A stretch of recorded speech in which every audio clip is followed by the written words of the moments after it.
Hello, everyone, and welcome back to another episode of the Windsor Wednesday Show. Thank you for taking time and joining us on today's show and for being part of the hashtag UWinProud community. We have three incredibly special guests on today's show, so without further ado, let's meet our panelists. Our first guest is Tapas Modi. Tapas is a third-year undergraduate student at the Odette School of Business, specializing in strategy and entrepreneurship. He is currently employed by Riddle and Bloom as a Wasserman company as a prime student campus manager for the University of Windsor. Tapas also leads Enactus Windsor as their co-president and spends his free time flying at the Windsor Flying Club. Welcome, Tapas. Thanks for Our having second me, guest, no worries. Our second guest is Katrina Hermle. Katrina is a first-year student at the Lincoln Alexander School of Law at Ryerson University. She received her Bachelor of Arts in Political Science, Law, and Politics specialization with a thesis. Throughout her undergraduate degree at the University of Windsor, Katrina has had many involvements and roles on campus, including working as an outstanding scholars research assistant and working as the Accessibility Awareness Day coordinator for the Office of Human Rights, Equity, and Accessibility. In the future, Katrina hopes to pursue a career in criminal law and/or human rights law. Welcome, Katrina. Our third guest is Moutasem Seifi. Moutasem is a fourth-year biology student doing a research thesis. He has been involved with many clubs since his first year, but mostly and notably with the General Science Club. In his third year, he was chosen as co-president, a position he still holds today. Welcome to all of our guests, and thank you so much for joining us today. We're going to start our round one Q&A with Tapas. I just want to know, what made you want to study at the Odette School of Business? And out of all the specializations, why did you choose strategy and entrepreneurship? Yeah, so I chose the Odette School of Business because, most importantly, they're small class sizes. And I just love how the professors and all the instructors at the school really want to get to know you because of the small class sizes. And they're very responsive to any questions or queries that you may have. And they're very accommodating, especially throughout the COVID pandemic that's been going on right now.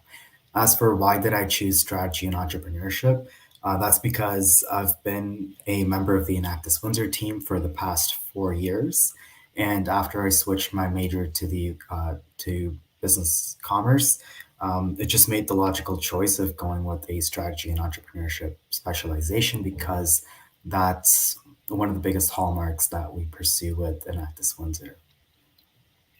Yeah, absolutely. And were there maybe any classes that you really enjoyed maybe the most out of your time so far? Yeah, so one of my most memorable classes so far has definitely been my first one would be Marketing 1000 with Professor Dave Bussiere. He's an excellent instructor and he keeps things very up to date with what's going on in society. So all of his projects and things like that, they're very, I don't want to say funny, but they are very funny because he wants to make sure that you're enjoying what you're learning. And my second class would be Management 2400. It's the organizational life class with Professor Kyle Berkman. Kyle keeps things very real once again, and he ensures that you're learning things as you would be able to apply them to a real life situation. Absolutely. I can attest to that. I've taken both of those courses as well, and they're really great. And if anyone here is maybe in their first year of business, those are definitely some courses you should also take. And speaking of undergraduate degrees, my next question is for Katrina. You finished your undergraduate degree in political science with a specialization in law and politics from the University of Windsor, and now you're a first year law student. And in your bio, you told me you were diagnosed with MS and you had to navigate through your undergraduate degree as a student with an accessibility accommodation. What was your journey like to get here, and who do you think you are today? So I would say my journey was very difficult. Multiple sclerosis is a disease that impacts the central nervous system. From when I started university, I was pressured into going part-time because of the complications associated with my disability. When I was 17, I think, that was when I first showed signs of MS. Specifically, I had lesions on my brain and my spine. So I ended up going part-time throughout most of my degree. It ended up taking me 6 years to do my degree, but I still managed to complete it. And I managed to do well in my courses. Like I made the dean's list. I also was involved outside of class with various student groups and extracurricular activities like outstanding scholars.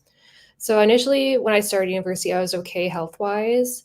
Then I believe my third or fourth year of university, I ended up going through my first major relapse.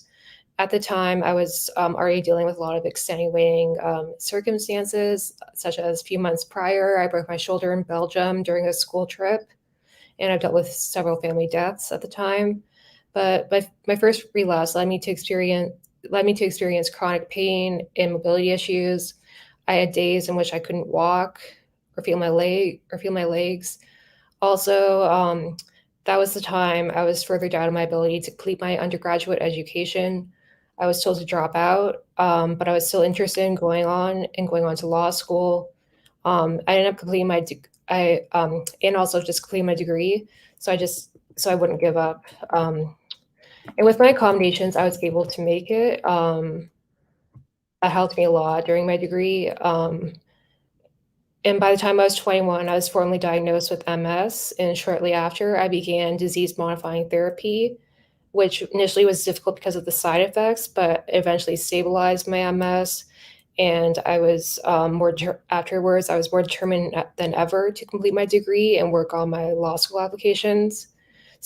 However, I still face complications associated with my MS on a daily basis. Like I experience brain fog, chronic pain, fatigue, and vision loss.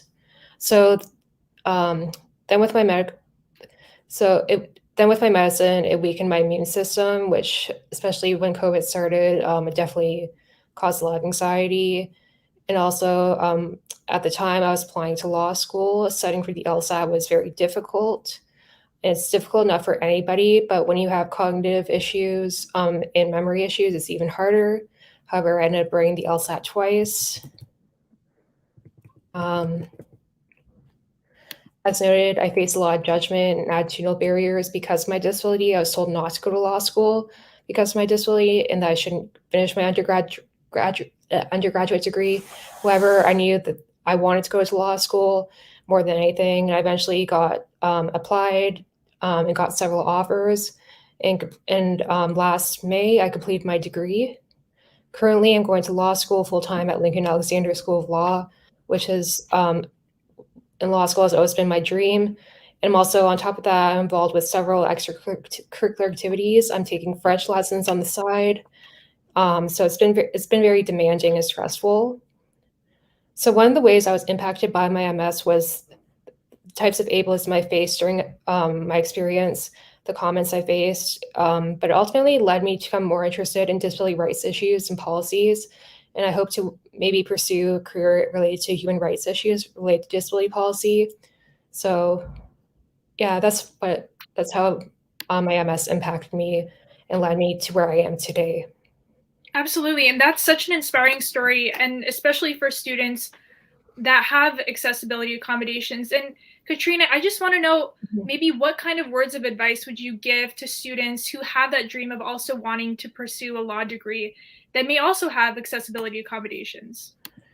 I would say if it's something you really want to do, always make sure that just power through whatever struggles you're going through. And it sounds kind of cliche. I'll just see it through the end. Applying to law school is it's difficult for everybody, but I would say even your personal statements, I would mention that was a huge part of my personal statements was my issues with my MS. So it's definitely a huge factor in your applications.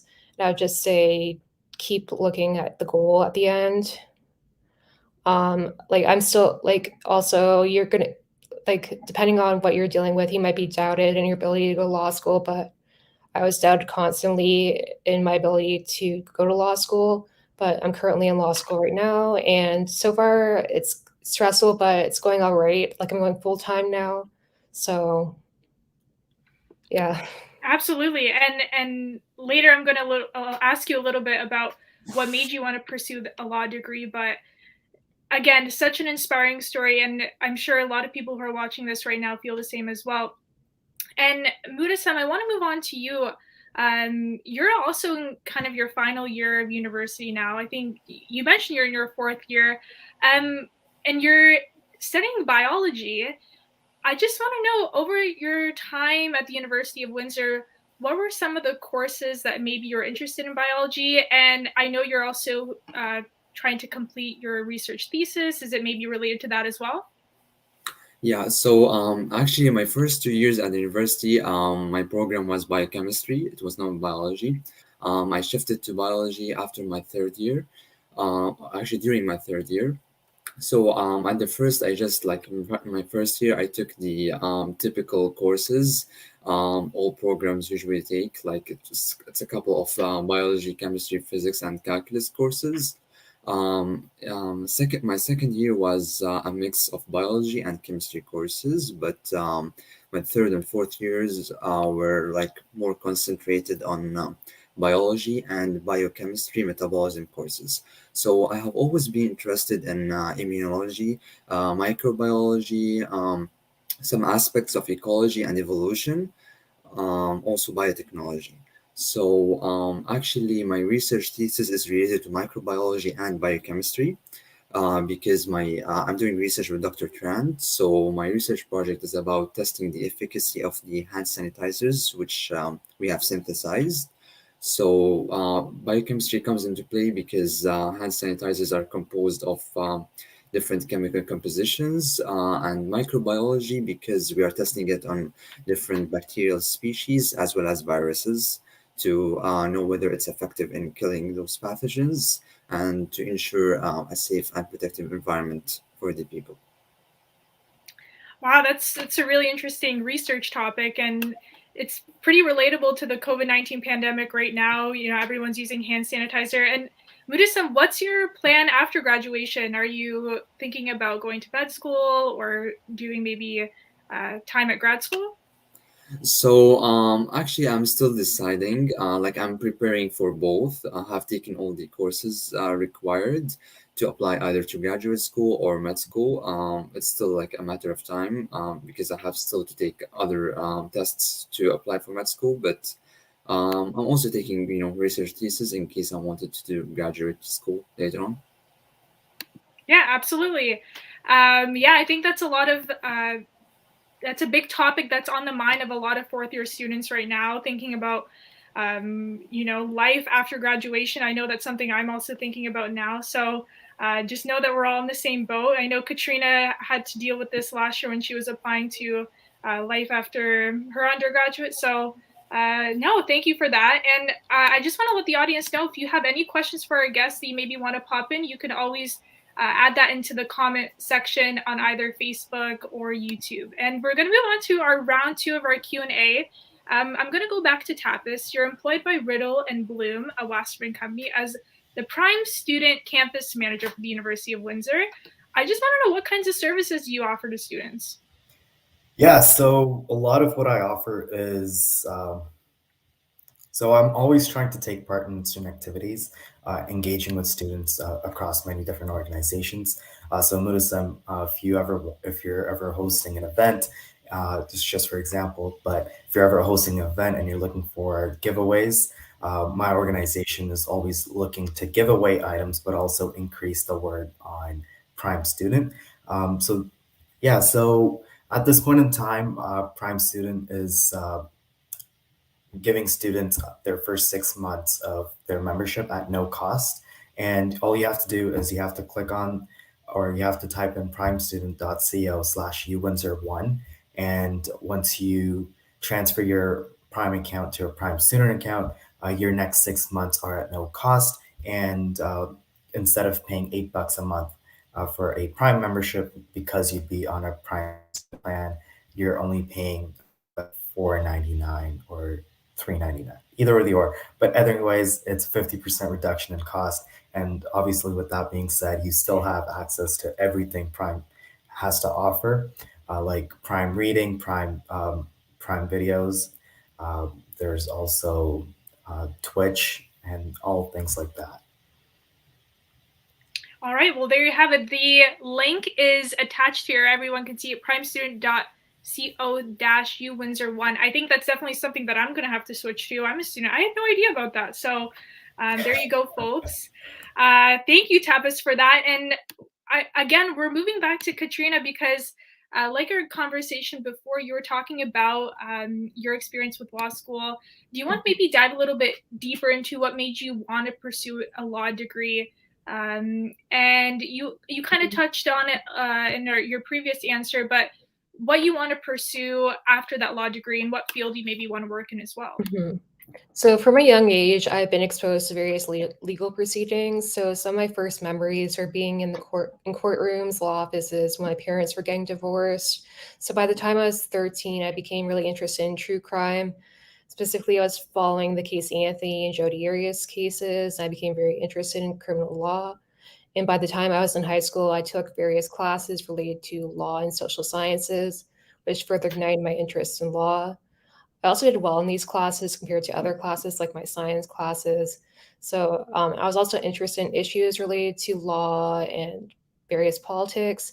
So during my degree, so that led to me pursuing a career, or sorry, not a career, degree in political science. So during my degree, I took various criminology courses, which further ignited my interest in criminal law. I thought about mastering in political science, but I knew my main interest lied in law. It's what I was passionate about. And as mentioned, my experience in dealing with ableism also led me to advocate for disability rights and policy. So specifically, I'm interested in going in either criminal law or human rights law. I'm actually interested in learning more about how about disability rights in the criminal justice system and creating accessible environments in cities. So that's what led me to where I am, and hopefully I'll one day pursue a career either in human rights law or criminal law or a bit of both. Wow, that's really interesting, and I will be really excited for you, regardless of the way that you go. And we're all excited to see the lawyer that you become. And it's so incredible with your story that people with accessibility accommodations can do things like this. And now you're pursuing that law degree at Ryerson University. And so we wish you all the best, Katrina. And we're gonna slide back to Moutasem. And kind of talking about university experiences in life. You're the co-president of the General Science Club, and it's one of the many student groups that had to move online because of the pandemic.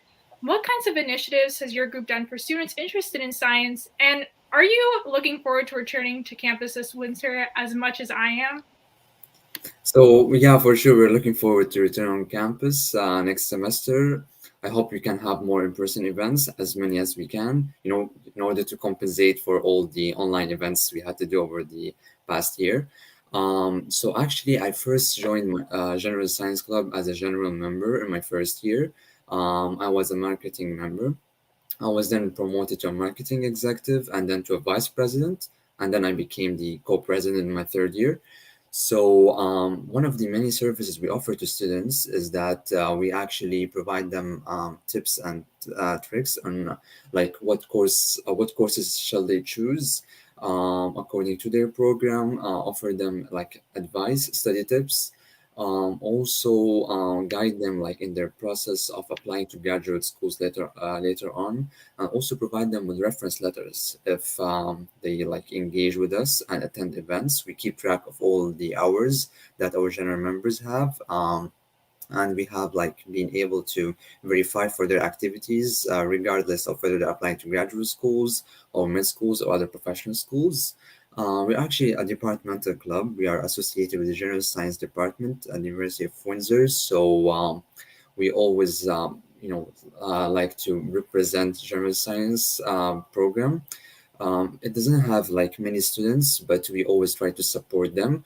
We accept students from all programs under science. We are not only restricted to general science, but we primarily focus on general science students.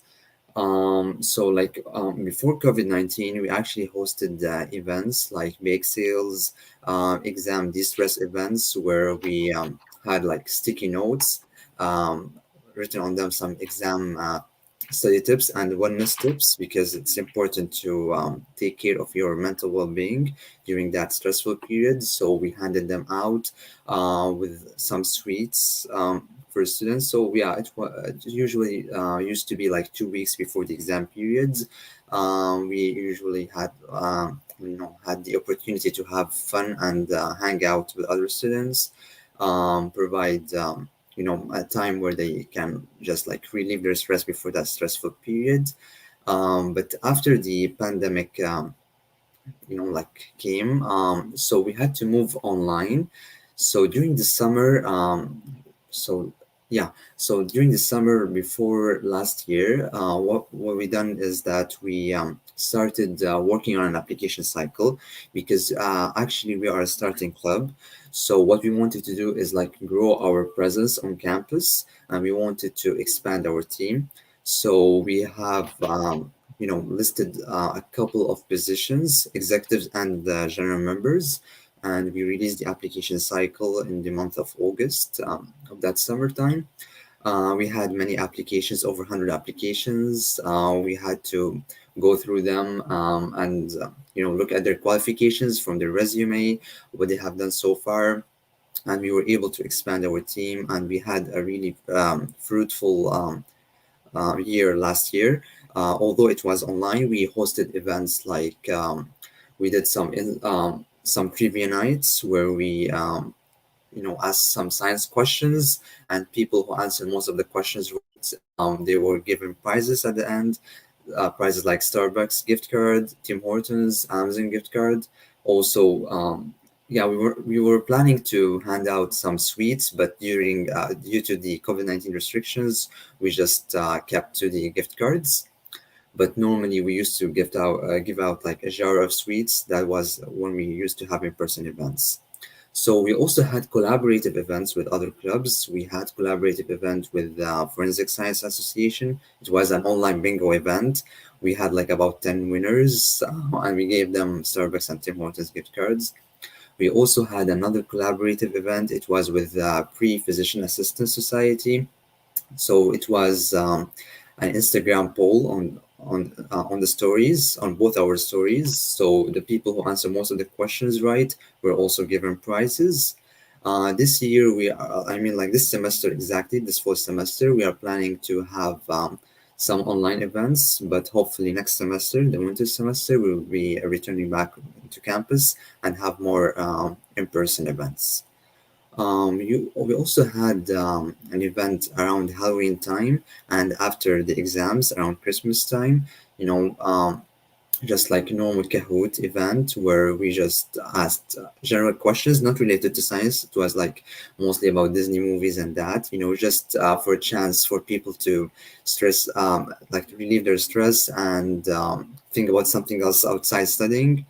Yeah, we are planning to have a collaborative event on the first week of November with Stem Cell Club. It's going to be a bingo event, online bingo, and we will have winners for sure.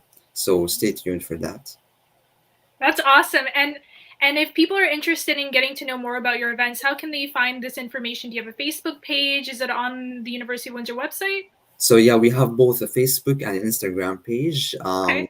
On Instagram, our name is Gensai UWindsor, and on Facebook we have Facebook page. It's called General Science Club UWindsor. We were also recruiting last summer, but the deadline has already passed. But people who are interested can still send us an email or a message on our Instagram page, and we can definitely be happy to, join our team. There you go. And the link is there, Gensai UWindsor. There you go. And my last question is actually for Tapas. Tapas, if people want to contact you about prime students, what's the best way to reach you at? Yeah, so you can either email me at modi11g@uwindsor.com, or you can shoot me a DM on Instagram at modi.tapas. There you go, everyone. All right, so that concludes our episode for today. Thank you to Moutasem and to Katrina and for Tapas for being on today. And as always, you can find the full-length episodes on Facebook and YouTube. If you enjoyed today's episode and are interested in being a guest, you can email myself or studentexperience@uwindsor.ca. Thank you again to our wonderful guests and for everyone who tuned in today. And we'll see you back next week right here on the Windsor Wednesday Show. Thank you, everyone. Thank you. Thanks for having us.